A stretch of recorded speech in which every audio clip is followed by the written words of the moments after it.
Okay, so the anniversary info is here, and this was live streamed, and I did live stream, my reactions and everything, and me watching it live and seeing everything coming up on Twitch. If you don't follow me on Twitch, there's a link in the description for it. It was pretty nice. It had a bunch of people in it.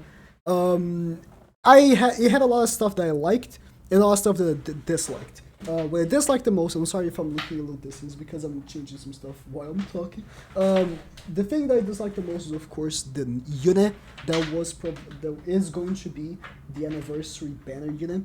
Um, there are two units that they are announced: a free unit and the anniversary banner unit.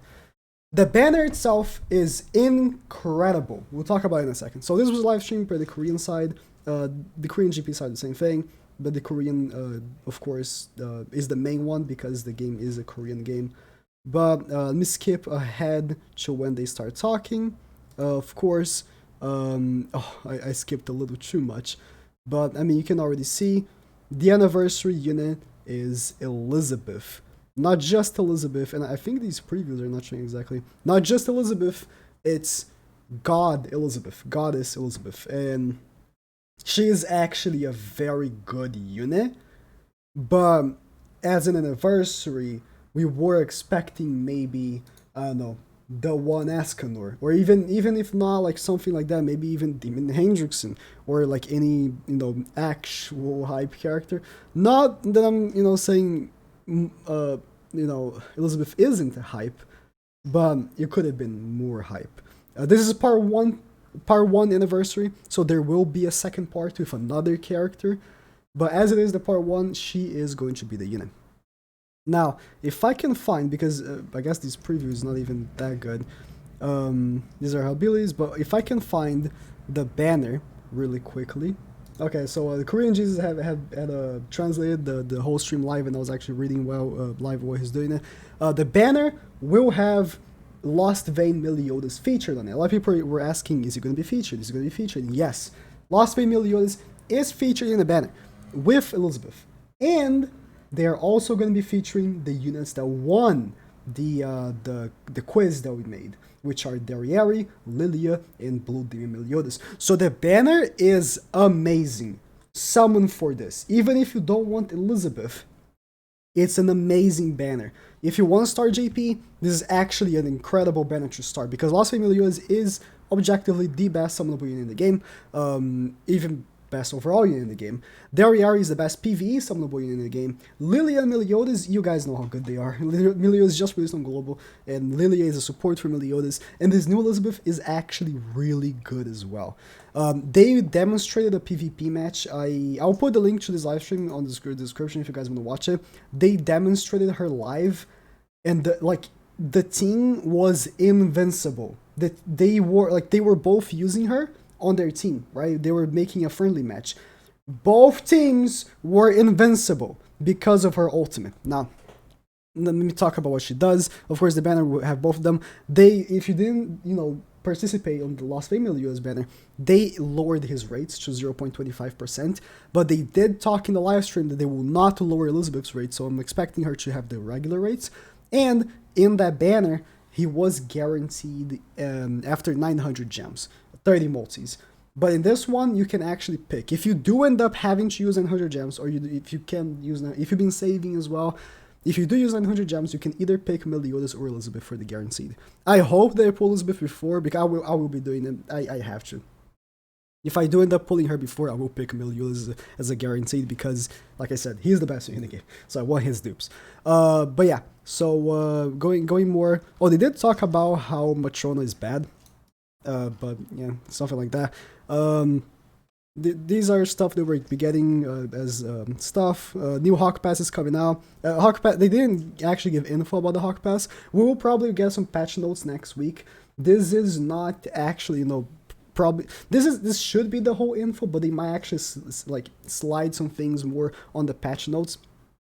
But yeah, new Hawke is coming out, and he is part of the Hawke Pass, but he is free. He is a free 6 out of 6, which is really cool. But I wanted to actually talk about what Elizabeth does before anything, because she is the most important part, really.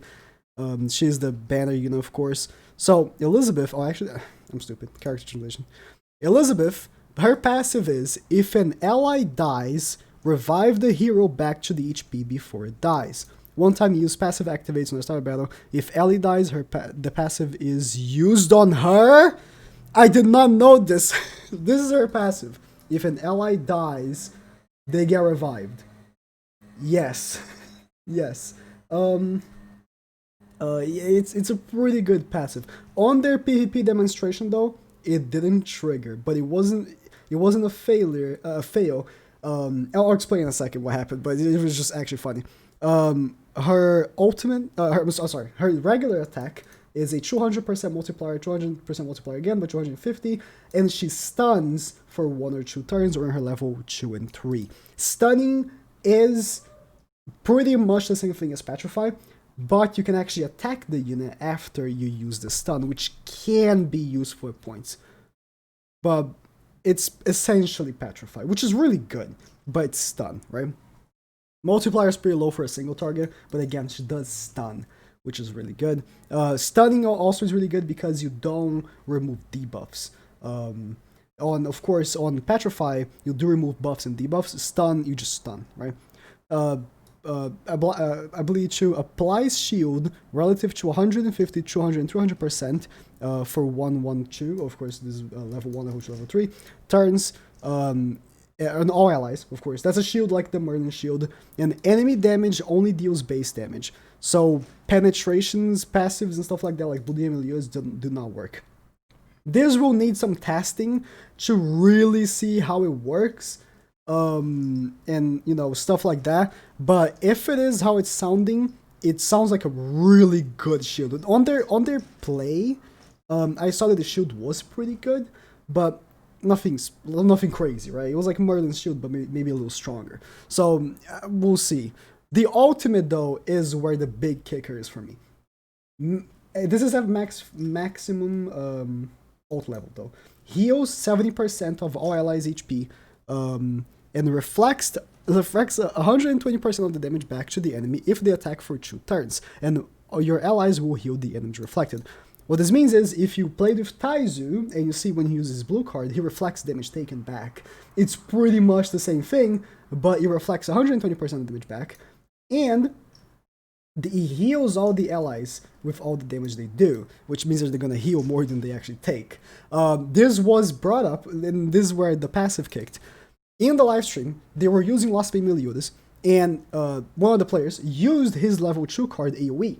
And he dealt damage, and he took the damage back and died. Because he did so much damage, he took all the damage back from the ability, from the ultimate, died, of course it was the enemy that did on them, died, and he didn't get resurrected, because I'm guessing if you kill yourself, the resurrection doesn't work, the passive, which is really funny. So yes, it is very strong, and you can really counter a lot of these teams because of that. It's a really interesting ultimate. This could be a meta on PvP. This ultimate is actually insane because of that. Only one issue, right? If you get ulted by Lost Vein Melee, you will die. That's gonna happen. Like there's no circumstance where a good Lost Vein Melee will not just kill you. And just killing you doesn't trigger the damage back, doesn't trigger the healing, you're just gonna die. So it's a good ultimate. It will be for a tanky team. This will be very good for using with Valenti, Green Lilia, Green Gil Thunder. A tanky team will really use this. But yeah. So the other unit that they're releasing, of course, is Hawke. And Hawke is, oh sorry, let me show you her stats. So these are her stats. Oh sorry, Hawke stats. Her stats are really good. She has 69% penetration, 78% resistance. This is with costumes, but I think it's 10% resistance. She gets like around 70% resistance base. Really good resistance. Pretty good crit damage, okay crit chance. But these 2 stats are really matters, right? And pretty good overall stats as well. For a level 86 star. But 69% pierce, 70% pierce pretty much, and 78% resistance, that's actually really good. That's really good. It's a shame she's not a DPS unit. She has incredible pierce rate, and she's not a DPS unit, which really sucks. Like other iterations of Goddess Elizabeth that are going to be maybe a damage dealer are gonna take like so much use of this. They're gonna be crazy. But this one will only really take the resistance part. But that's like she has really good stats regardless. But yeah. It will be a really good banner to summon. Do I recommend something for her? Yes, I do recommend something for her. She's gonna be really good. It's just the one factor of hype. Of course, we are used to gacha saving their most hype possible characters for the anniversary, and it seems like Grand Cross didn't take that approach. They just released a character that maybe they just wanted to release, which it kind of sucks. It would have been much better if they released the one Escanor, or I don't know, anything more hype, maybe an irregular Escanor, maybe a skinny Escanor that transforms into regular Escanor. Anything that would be like, God, I really like Goddess Elizabeth, don't get me wrong, especially at the end of the manga, she becomes really cool, but it's just, it really kills a little bit of the hype for anniversary. The unit, especially, of course, I actually just made this a tweet. Grand Cross does not rely on hype characters because the game is good. The game is genuinely good, and it does not rely on hype characters like other games. But still, it's anniversary, so you know, I don't know. It's fine. I am actually not that upset about Elizabeth being the character, especially because the banner's so good. I will be dumping 900 gems on it. But yeah, talking about the other character, the free-to-play 6 out of 6 Hawke. Yeah, this is his kid. Like, he's actually pretty good. But yeah, he increases stats by 50%. Let's start by that. Excluding PvP, of course, or else he'll be OP. But his first card is 400% and applies triple penetration, which is really interesting. This is the same card, I'm almost sure, as Jillian, right? Yes. Applies Pierce 160, 240, 400%. That's really cool. Second skill deals 400% explosion damage. Single target explosion. I don't know if there's any other character that does that. If you don't know what explosion is, it's pretty much bleed, but instead of doing 80%, it does 100%. And it takes, if it's a level 1, it takes 2 turns to proc. And if it's a level 2 and 3, it takes 1 turn. But yeah, so the ultimate is 560%. It reduces the HP related stats of the enemies by 40%. 40%. It says right here, so let me actually go in character translations. It says right here that increases base stats by 50% to all allies. Now, this is actually wild, but it will be buffed, nerfed after June 29 to 15%. Now, if this is like not a mistranslation, this is actually how it works. Buffing the base stats of all allies by 50% on PvE, that's crazy. That's insane. It's gonna be nerfed after June 29, but we have a month for that. It's gonna be a month of PvE content having this guy buffing all allies by 50%. If that's not a mistranslation, it could be. That's insane. That's actually insane. No, sorry, the level 2 is for 2 turns. I thought it was 1 turn. Okay. That's actually quite insane. And even if it gets nerfed to 15, 15 is still good. It's HP, defense, and attack. Still good, but 50 is insane. So until June 29th, if he works in the back, you can bet I'm gonna be using him in the back in every situation. That's insane. That's actually insane. And he's a free unit. He's a free 6 out of 6. He will be in the Hawke Pass, but he will be in the free side of the Hawke Pass. You get 2 dupes for him in the free side of the Hawke Pass and 4 by the event, I'm guessing. But wild. His stats are not the best though. 5k attack's not very good. But overall, like that passive alone is crazy. It's actually crazy. Of course, it boosts himself with his passive as well. So that's insane for a unit. And yes, play the game to get a 6/6. But yeah, other than that, there wasn't much else. During that live stream, after they showed Hawke and Elizabeth, they showed a few more things. Let me actually show this real quick. So I'm bringing up Speedy's tweet right here because I couldn't find any other else place. But the actual mangaka of Seven Deadly Sins made this costume for Meliodas, and he will be a free costume, and you can actually use it on any Meliodas in the game, which is really cool. And actually, he pointed out that this Meliodas has a different sword.